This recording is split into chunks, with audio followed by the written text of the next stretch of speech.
أنت إذا كنت مع القوي كنت قويا، وإذا كنت مع الغني كنت غنيا، وإذا كنت مع العليم كنت عالما.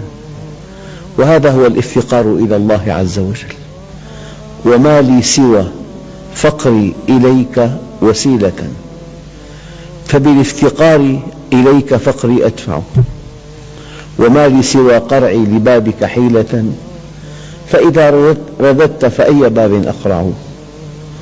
يعني الله عز وجل لحكمة بالغة جعلك ضعيفا. لماذا؟ من أجل أن تفتقر في ضعفك فتسعد بافتقارك. ولو جعلك قويا لاستغنيت بقوتك فشقيت باستغنائك. جعلك مفتقرا إليه. لذلك أقول دائما: إذا كان الله معك فمن عليك، وإذا كان عليك فمن معك. ويا ربي، ماذا فقد من وجدك؟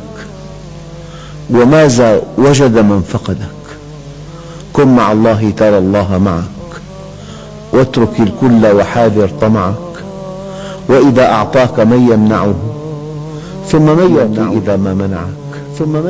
إذا ما منعك. رباه ما لي أدمعي لا تشرق، والفكر في أهوائه متعلق، والقلب يخفق بالذنوب، وإنني يا سيدي من خفقه أتمازق.